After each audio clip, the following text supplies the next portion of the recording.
Welcome to the Burn Your Mortgage Podcast, a Canadian real estate podcast that shows you how to pay off your mortgage sooner and live well while doing it. Now, here's your host, Sean Cooper.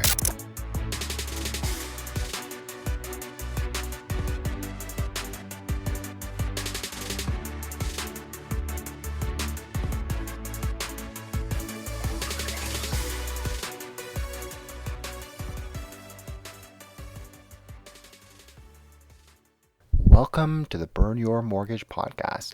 I'm Sean Cooper, and it's great to be back for another episode. On today's show, I'll be talking to Saxon Funk. Saxon is a Winnipeg-based real estate investor. After graduating from high school, Saxon tried door-to-door selling and selling insurance. He discovered day trading and foreign exchange trading in his early 20s, but despite some success, learned that the activity was just as apt to leave him broke. Ultimately, real estate became his preferred road to financial freedom and helped enable him to pursue other passions. In my interview with Saxon, we discuss metrics to use to determine if a property is a good investment, fostering a good landlord-tenant relationship, and managing rental properties when you're away. Without further ado, here's my interview with Saxon Funk. Hi, Saxon. How are you doing today? Hey, Sean. Doing well. How about you? Pretty good, thanks. Now, you have quite a remarkable story. At one point, you owned an impressive 14 doors. Tell us about your story as it relates to real estate. Well, currently, I do live in a fourplex, and I have one condo. We've kind of downsized the rest of it, but at the peak, we did have 14 doors while I was working full time. My wife and I both worked for a local telecom, and she's also a professional photographer. So it was really busy to be doing that. We found ourselves that it was a little too much debt, and I'm sure you know about that because Dave Ramsey came and seeked you out. I know Yes. you live pretty much a debt-free life.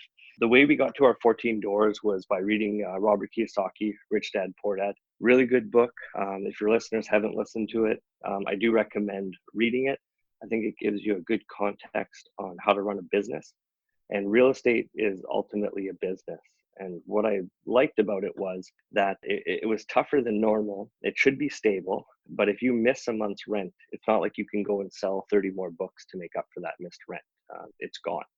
So you really need to have good cash flow management. And so that was something that kind of drew to me, that it was a stable. And yes, there were risks, but it was very limited. But you had to make sure that you knew what money was coming in and how to make it work. And so at one point, my wife and I, because of real estate, we were able to travel a lot. And we took a 2.5-month vacation in 2014. And we went to Vietnam and Thailand. And that's because we had our real estate. And at that time, we kind of thought and prayed about it. And we wanted to downsize. And so within 6 months of not advertising through a realtor, online, or anything, we were able to sell 2 of our properties. The stress level kind of went down, which was good. But currently, as I mentioned, we do have our fourplex and our one condo as well.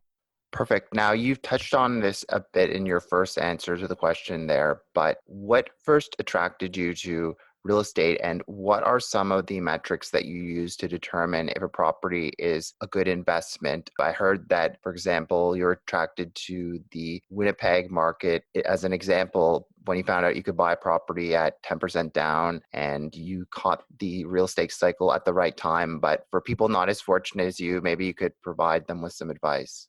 Yeah, I'd like to say I definitely wasn't a rocket scientist. We did catch it at the right time, and that was a blessing. The only thing I guess I can, in quotes, take credit for, and my wife as well, is that we did move on it. We didn't get analysis paralysis. But I think what got us into real estate, like everybody, is the thought of passive income.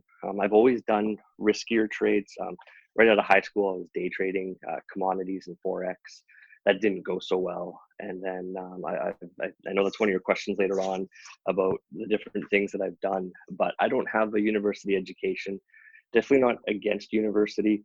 I just found for me that I didn't think I was going to get a return on investment, and you never know what the future holds. But so that's one thing that I liked about real estate was that, again, if you have your finances in order, the bank will actually lend you the money. And so my wife and I were able to buy a condo in 2008. We had no full-time job and no down payment for a condo. We took possession of it August 2008. And as you guys know, the recession happened in September when Lehman Brothers folded. And so we were one of the last no money down 40-year mortgage types. So what happened is the following February of 2009, my friend and I, we bought a triplex together because he wanted to move into it and live rent free. He had just become a realtor. He's still been one. He's actually, I think, 11 years now. He's a broker now. He's done really well for himself. But at that time, he didn't qualify on income, and my wife did qualify for income. And so we only needed to put 5% down. We had no money, and my friend was getting married. So his mom had just sent him a check to pay for the photographer.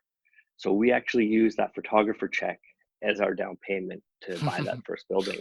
And so we saw him living rent free for a while, and we owned half the building too. And we figured, why not go and do this? We'd lived in our condo for almost 2 years at this point. And so in April of 2010, we bought our first triplex. We sold our condo. I did have to go find some private lending to get the down payment because I knew once I sold my condo that we could do that. I'd actually secured 20% money for this down payment. At the time, the triplex was $248,000. We're talking, I guess this year will be 9 years. Properties have definitely gone up since then, but it was still a lot of money to us. And right at the last minute, my dad agreed to lend us $30K at prime, which was like 3.5 or something like that. But it was nice to be able to have that cheaper money, but we already had the 20% lined up, worst case scenario. We bought that place and moved into it. A year later, we didn't really like the layout. We lived in the basement, and this kind of plays into your question of what to look for in properties. Mm-hmm. Now, one thing that was happening in Winnipeg is that the properties hadn't gone up, but rents had. So the landlords that we were buying property from had really, really depressed rents. So for example, when we bought this building that we moved into, the rents for a 3-bedroom were $671. The rents for a main floor 3-bedroom were $750, all utilities in. And then the basement didn't really matter because we were going to live in that one. So as soon as we bought it, we did have the tenants leave. We gave them a notice to renovate the units, which we did. And we were able to increase the rents up to $1,500 per unit. My goodness, that's like double pretty much. Yes, it was. And that's what actually made it affordable. And we were making $700 a month while living in the basement, plus mortgage pay down, plus appreciation. So at that point, it actually made sense for us to own properties. I would look for something like that now if I was to redo this. You would want to make sure that you're at least living for free, in my opinion.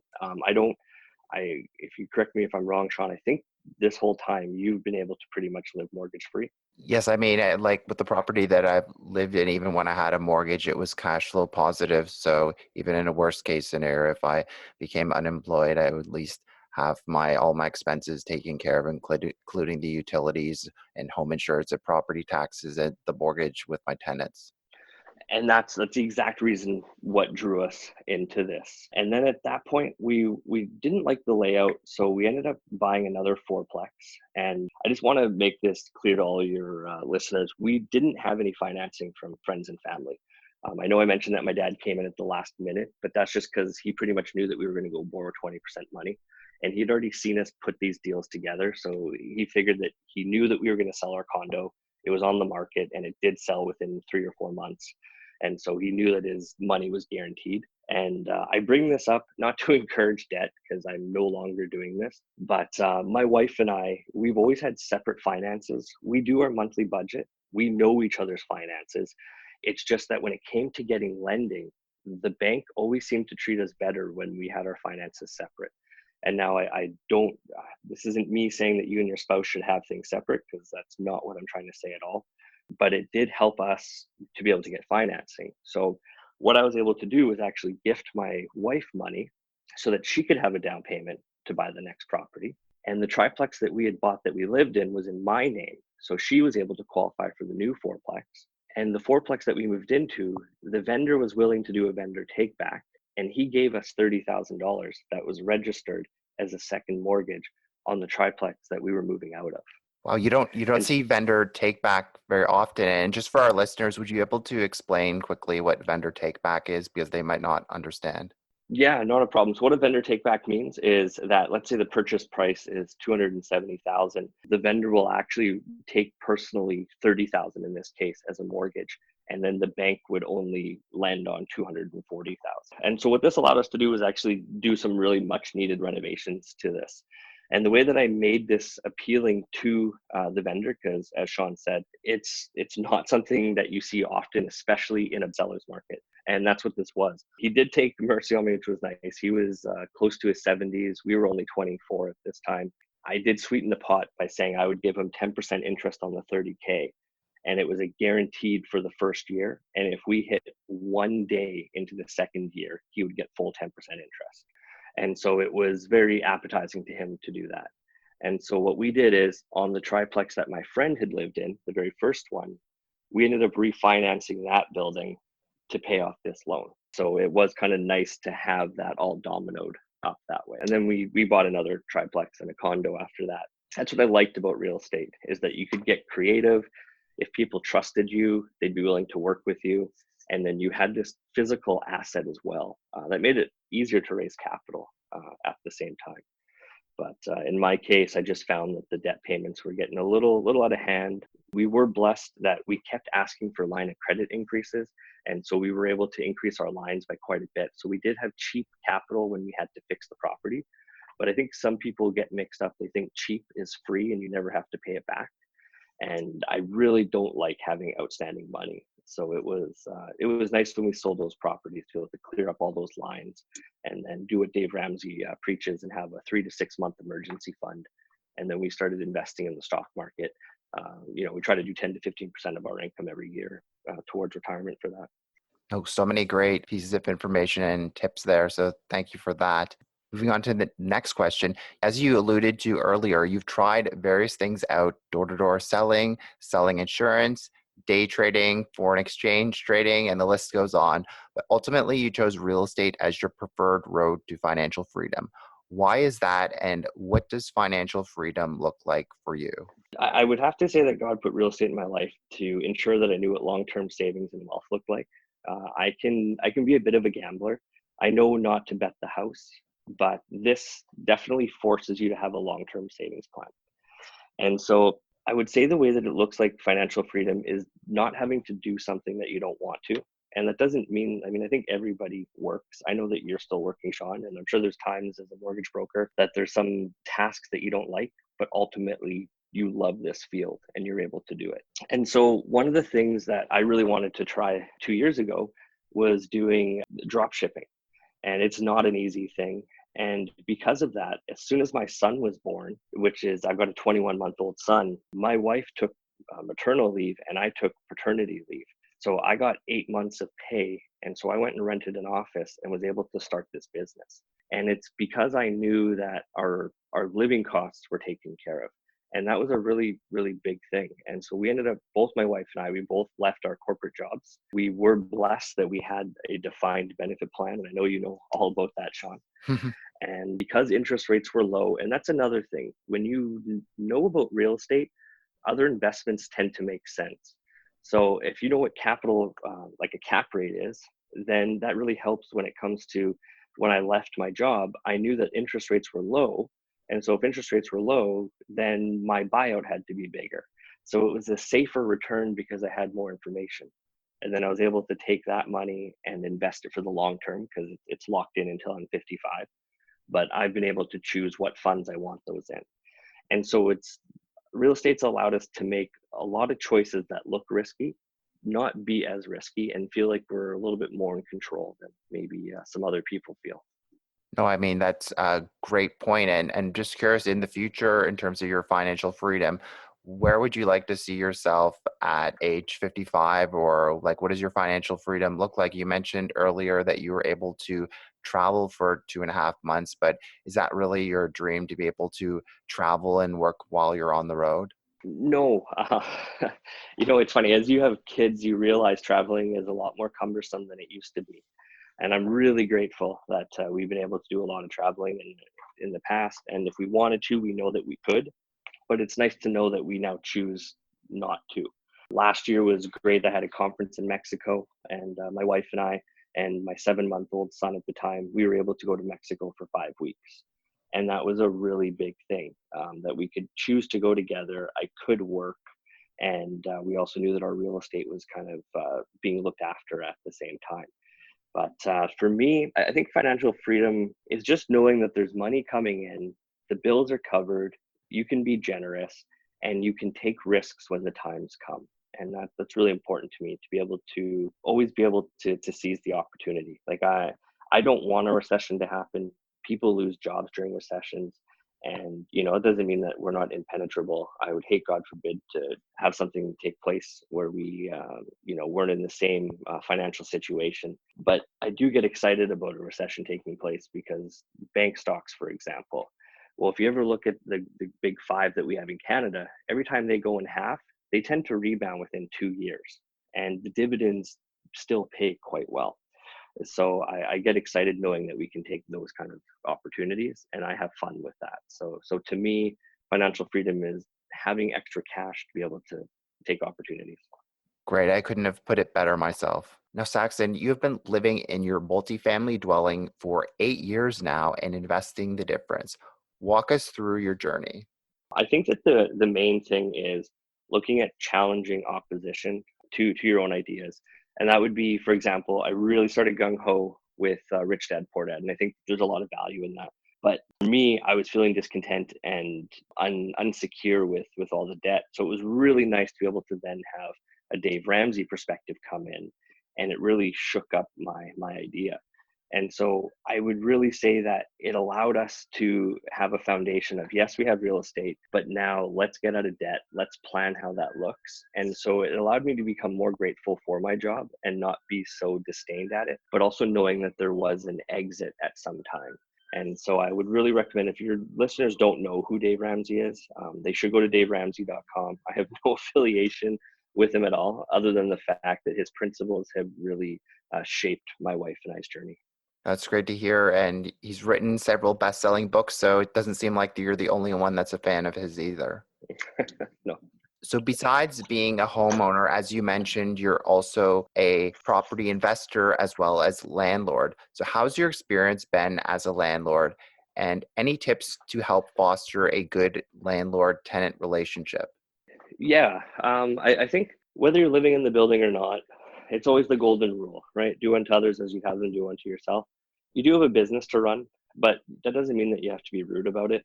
And I think being firm but polite is a really good tactic. And so it all starts with your vetting portion of it. Now, we use Kijiji in Winnipeg. That's a big thing. I know Facebook Marketplace is becoming a bigger one. And so next time we, God forbid, have an opening, I will be trying that as well. But the way that I do it is I have a write-up of the property, and then I tell them what I'm looking for in a tenant.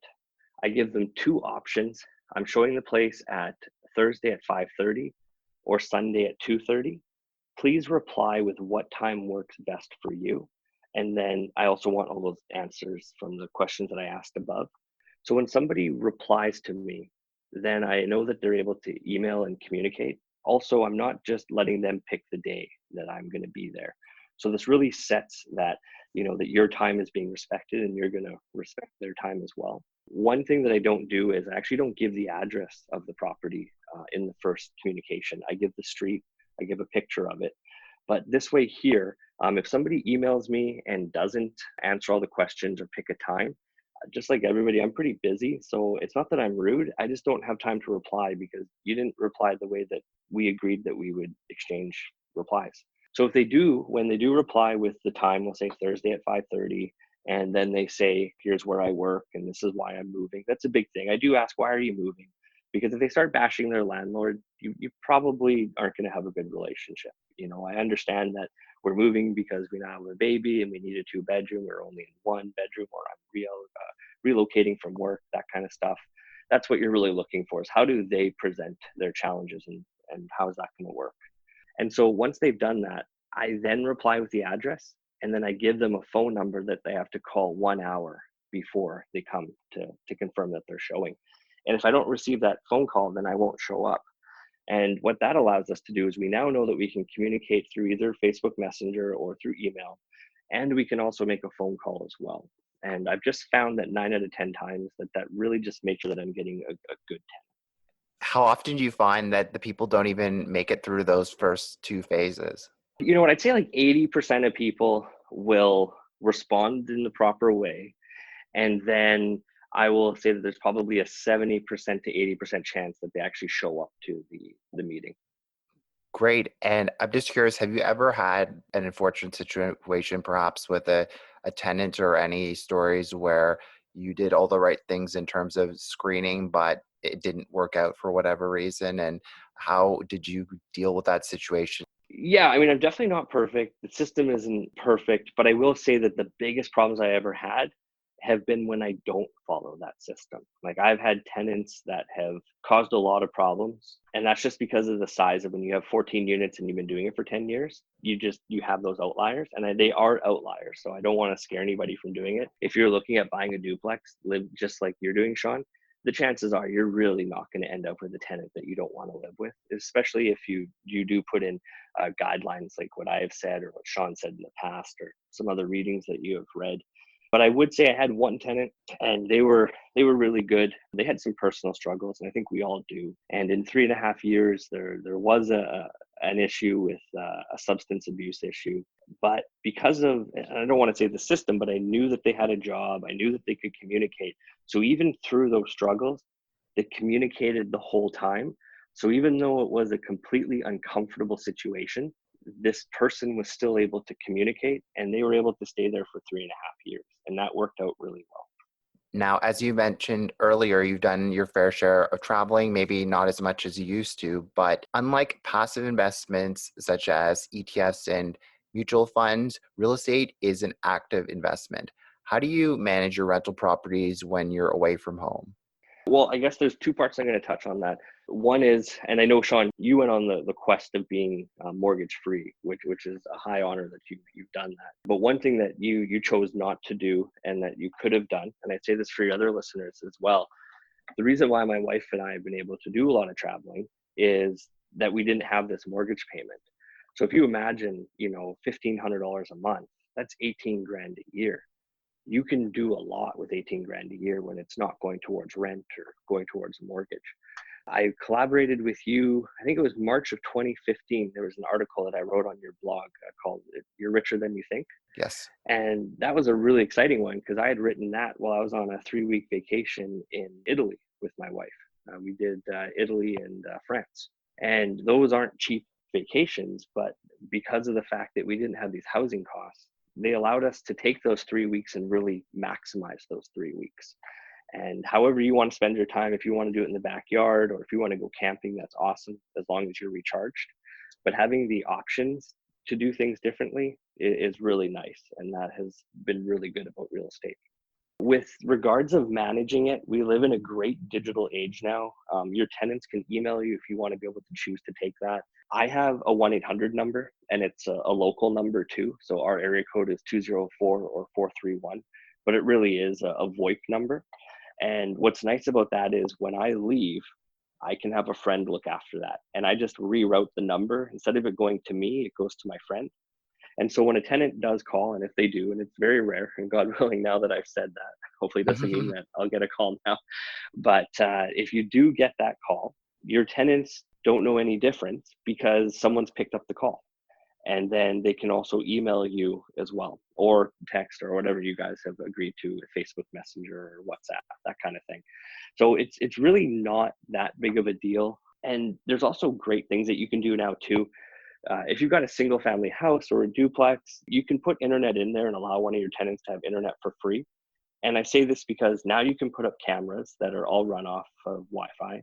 I have water sensors, and those things have saved me time in and time again, and they're not that expensive. I use a system called Insteon, and it's $40 for the water sensors. I think the hub's like 150, something like that. But this March, I got an email alert or one of those push notifications that my hot water tank had gone. And within 6 hours, we had replaced the hot water tank. And within 10 minutes of it going off, the water was turned off. And this is a really big thing because this happened, I believe it was like at 10 a.m. on a weekday. So my tenant wasn't home. So traditionally, the way that would have looked is they would have come home at 6 and this water would have ran for 8 hours. And who knows what kind of damage would have taken place. And then we have insurance and people want to leave and whatnot. So I do recommend, it becomes a really nasty thing. Those little things, they may sound expensive by, I'm going to give a tenant rent. Well, then include it in your rent and just charge a bit more. And that $40 apparatus saved me probably $1,000 to $3,000. Now, just wrapping up, you've given us a lot of great pieces of advice throughout the podcast, but if you could summarize it, what would be your top 3 tips for others looking to follow in your footsteps and invest in real estate, whether it's a principal residence or starting a real estate empire themselves? So I'm going to say it was a double-edged sword. I'd be very hypocritical if I said multifamilies don't work. I will refer back to, I do think Ramsey's solutions are valid, and they've definitely helped us. I would say if you're going to do the multifamilies, or even if you're going to live in a duplex or whatnot, make sure that you have 3 to 6 months of emergency fund put away besides your down payment. Because as you know, Sean, home ownership, things do happen, and there's no landlord for us to go and turn to ask for help. You've got to pay for it. And so you want to make sure that it's, as Ramsey says, that your home is a blessing, not a curse. So I would say that make sure that you have 3 to 6 months emergency fund for that. I do really recommend that you look into putting away for your retirement, because I'm assuming most of the demographic that's listening to this podcast is probably 45 and under. And that's a lot of time to still make up for retirement. I mean, you can put away every month for 30 years and still be a millionaire outside of your real estate. And it's always nice to have a balanced return. I prefer the S&P 500. I really like the mutual funds Mauer. You can buy those with Questrade. Again, I'm not affiliated with any of these things, but and I think I also mentioned Mauer in my that article that I wrote. You're richer than you think, that can be found on your blog post. The third thing is definitely have direction of where you want to go. Don't just buy doors to buy doors. And I think I got caught up in that. I had fun with it, but there was a part where my ego took over, and it just became aggregate wealth, and then it just became stressful. And so knowing why you want to do something, I think, is more important than actually doing it itself. So that would probably be my 3 steps. Saxon, it's been great having you on the show today. Before I let you go, is there anything of interest that you're working on that you'd like to share with our listeners? You know what, again, thank you very much for having me on here. You know what, the only thing I would say of maybe of interest is now that we've hit this point with being able to invest in real estate and then invest in other things, I'm excited to say that I'm able to be growing our online business and being able to try other type of investments. Hopefully your listeners are either in that spot now or will be soon. Thanks for listening to another episode of the Burn Your Mortgage podcast. Besides being a podcast host and money coach, I'm also a licensed mortgage broker. If you or anyone you know, family, friends, coworkers, or neighbors could ever use any unbiased mortgage advice or a second opinion, feel free to reach out. You can reach me by email at seancooperwriter@gmail.com, or you can call or text me at 647-867-3711. Also, be sure to head on over to www.seancooperwriter.com and sign up for my free weekly newsletter. As a small token of my appreciation, you'll be able to download my ultimate mortgage checklist on choosing the perfect mortgage. You can also sign up for a free one-on-one 15-minute money coaching consultation with yours truly. I look forward to hearing from you and helping you burn your mortgage sooner too. Once again, thanks for listening. You've been listening to the Burn Your Mortgage podcast. Don't forget to subscribe on iTunes and leave a rating. Until next time, happy mortgage burning.